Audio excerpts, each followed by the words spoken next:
Hey, c'est Mystique et aujourd'hui on se retrouve pour une vidéo sur le manga Bright Stories.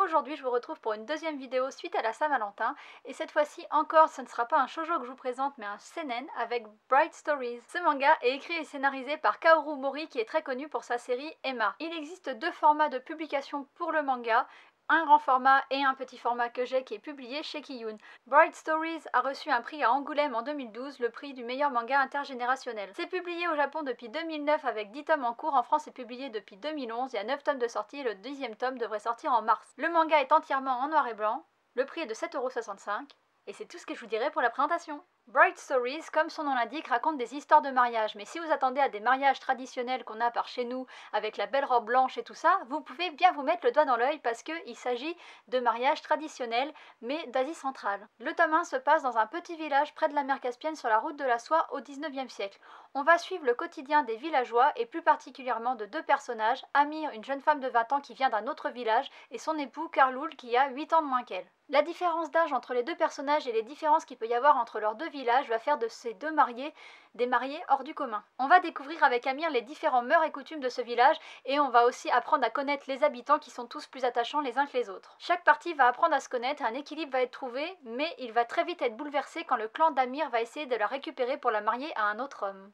Et j'arrête là de vous raconter le tome 1. Dans le village, il y a un personnage dont je vous ai pas parlé qui s'appelle Smith et qui est un explorateur anglais. Et en fait, ce manga c'est un peu raconté comme un récit de voyage puisqu'on suit en fait cet explorateur Smith et ça va nous permettre de découvrir d'autres villages, d'autres personnages et de sillonner la région. Alors même si on est un peu triste au moment de quitter Amir et Karloul et ce village, en fait on va tout de suite découvrir d'autres personnages et on va s'attacher tout autant à tous les personnages qu'on va découvrir et à toutes ces histoires de mariage puisque Bright Stories, il y a un S, donc il y a plusieurs histoires de mariage et c'est ça que ce manga nous propose de découvrir.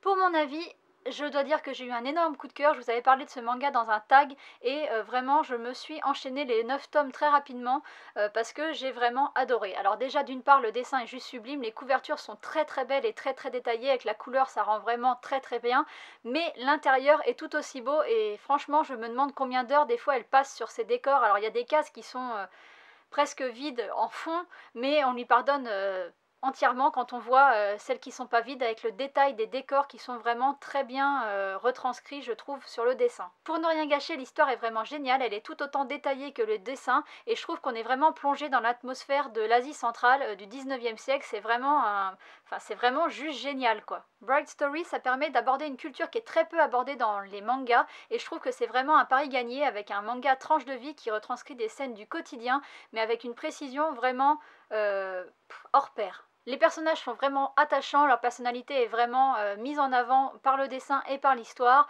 Je trouve que même les moments d'action où par exemple il va y avoir des scènes de chasse, elles sont bien dessinées, on se rend compte vraiment de l'action qu'il va y avoir.